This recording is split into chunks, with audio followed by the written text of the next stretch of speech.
Saint-Esprit. Là où tu es, tu as besoin du Saint-Esprit. Tu dois développer une véritable relation avec lui. Parce que l'église que Jésus vient enlever, la Bible dit dans le livre d'Éphésiens, c'est une église glorieuse. Tu es avec moi? Est-ce que tu es avec moi?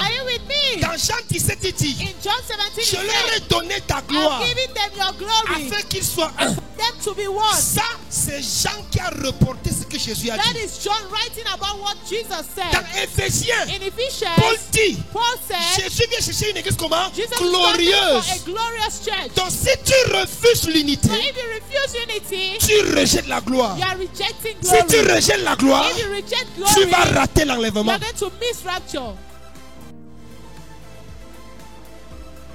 Touche ton voisin. L'unité. L'unité. L'unité. Le travail de Stratoma, c'est d'aller de lieu en lieu et de dire aux gens, Jésus revient. Jésus revient. Repentez-vous. Changez vos attitudes. Séparez-vous de ce qui est vil. Marchez par l'Esprit de Dieu. Je voudrais que tu te mettes debout. Stratoma a 3 grands axes. Le premier axe, c'est d'œuvrer pour conserver l'unité de l'église. Le deuxième axe, c'est d'équiper l'église pour que l'église soit capable d'affronter les défis de la fin des temps. Demain, on va entrer un peu dans l'eschatologie pour que tu puisses mieux comprendre. Et enfin, de préparer l'église à l'enlèvement. Je vais anticiper.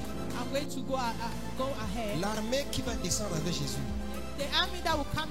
c'est l'armée qui est constituée des élus de Dieu. La Bible dit qu'ils vont descendre avec des chevaux blancs,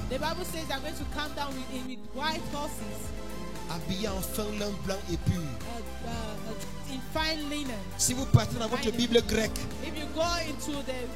cette armée qui descend, on l'appelle Stratoma.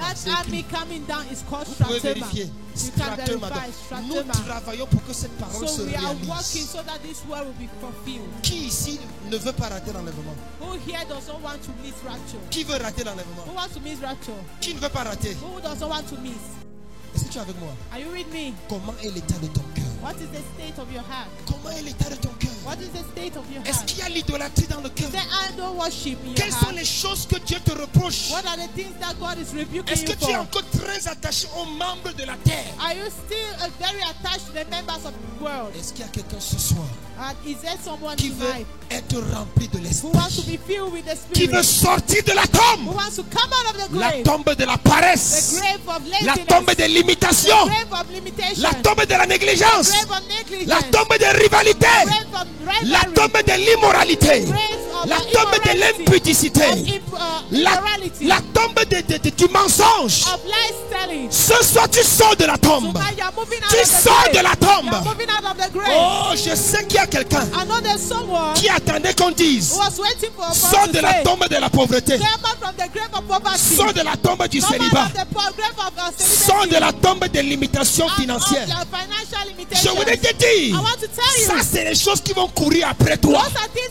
Oh, tu n'as pas compris. Si tu débarrasses la source du problème, le problème est automatiquement résolu.